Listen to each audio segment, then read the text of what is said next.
G'day, thanks for tuning in again. Today I'm going to go through the initial setup that I do with the Parkes 15 Mark III that I've got. I guess I'm setting up now on the assumption that you've disconnected from the car and all the handbrake and all that good stuff's on. So I use an electric drill with a 19mm socket to rip the legs down. Pretty easy, I don't go nuts with it, just so the internals of it don't get ripped apart. There's nothing really special to it, just jam it on there and don't go too crazy.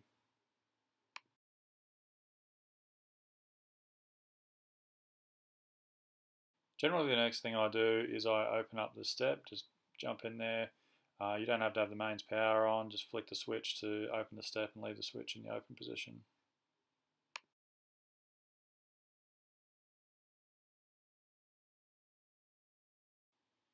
I normally don't drop the tyres next, but this time I did. I guess you can, that makes no difference really, I can reach it either way. So you'll see a picture pop up on what's actually happening in the background. There's a couple of clips there, they're pretty easy to get off. And there's a D clip there, which is just as easy to get off. I always replace those D clips back on the mount when it's closed out, just to make sure I don't lose them.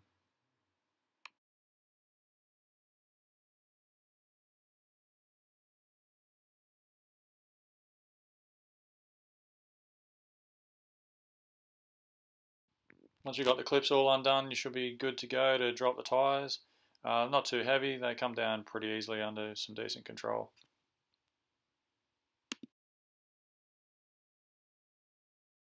Next thing I generally do, I have a small step that I use. I can reach it anyway, but the step makes it a little bit easier. You're undoing the 4 clips that secure the roof to the base of the van. Pretty easy to get off. They've got D-clips on them as well, which I secure back up there just to keep it out of the way when I'm putting it away.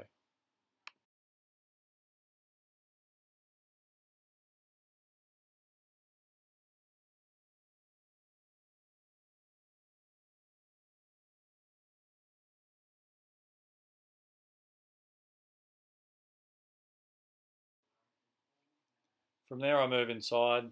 You want to remove the 2 D-clips that are holding the lifting handle there. Just make sure that the red tabs are in the right position, otherwise you'll break those things off. So once you've got those 2 clips up, I generally have a door open or one of the top side windows open just to make it a little bit easier to remove some of that vacuum that might pull against you. Once you're up there, you flick those red tabs back in the other direction, and I replace the D-clips back where they came from. From there, you want to move to the front of the van. There's a handle up there. Just grab onto that and push it up, and the roof is up. Then you want to look at turning the mains power on. So that's that mains power switch right there. And then put a load on, because we're going to need some power to the outside, because we're going to push the awning out as well. Mine defaults to all the lights and stuff coming on, so I just turn all those other ones that I don't need off and just leave that outdoor light switch powered in the on position. Next step is to expand the back. So you'll see 3 clips down on the bottom. You want to open those or push the button in to open each one of those. Once you've done that, you'll be able to move the roof into the roof position.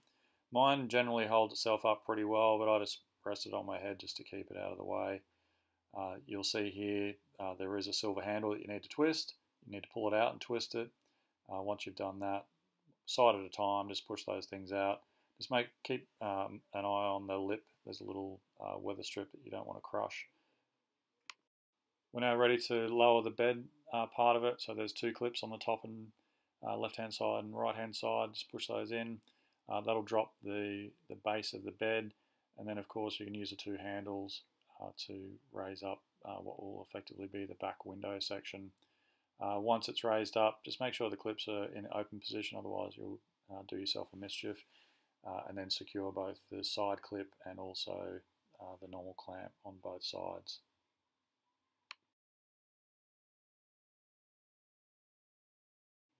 Not normally my job. The outside is the bit that I normally stick to.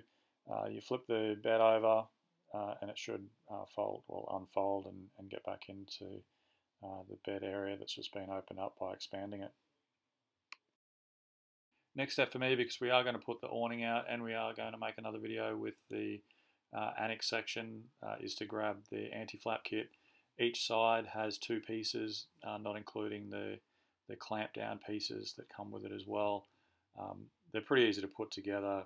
You can't really go too wrong with it.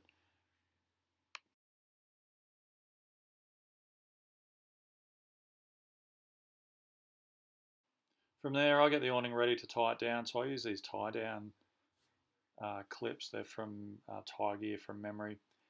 So they just go into the sail track, and I use, I don't know what they're actually called, scuba divers call them suicide clips, just to hook onto that. I put all the ropes on there ready to go, so once the awning starts coming out, I'm ready to secure if I needed to quickly.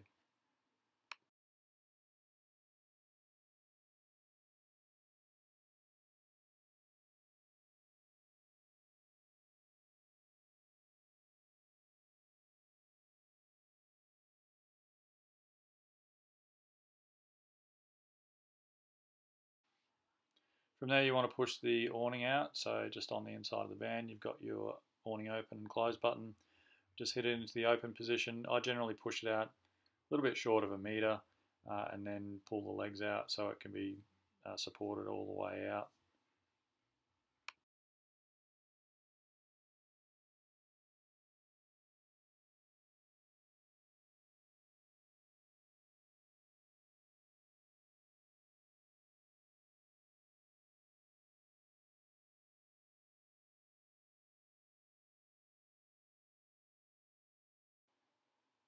Once you've got the legs down supporting the weight of the awning, I generally push them out a little bit just to give it a bit more of an opportunity to support it all the way through, because I want to hit the open switch and have it on until it's completely pushed out.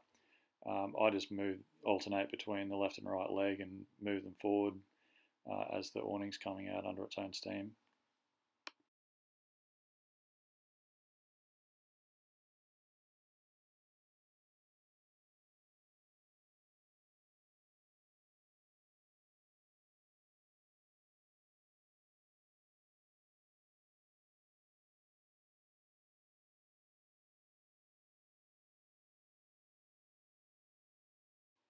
Next step for me is to put the anti-flap kit onto the actual van and awning. There's two sections. There's a little clip on the van. In the picture you'll see that little silver clip. It's pretty obvious how that part goes on. This one can be a little bit tricky if you don't know what to stick it on. I just put the silver end of the anti-flap kit over the top of that nut that's on the inside of the awning itself. So you do the same for the left and right, and then once we're at that point, we want to secure the bottom clips as well.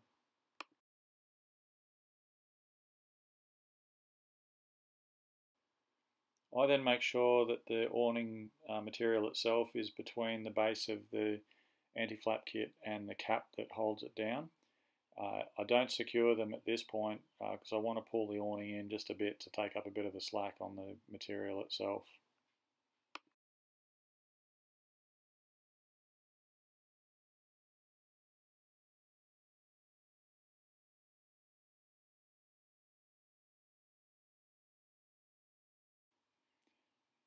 So once it's ready to go, I just close the awning just a bit. I don't pull it in very much, just keep an eye on it, just a couple of presses of the awning closed just to take some of the tension off it.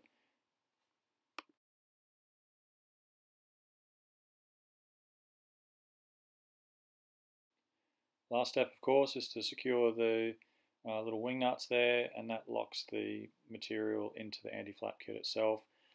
You'll notice that I've only put one of the top caps on the anti-flap kit, only because I was doing the initial demo. Normally you'd put both of the top pieces on. Normally when I'm not putting the annex itself up, I just use one of them anyway, just put it in the middle rather than have the two on it. Thanks for watching.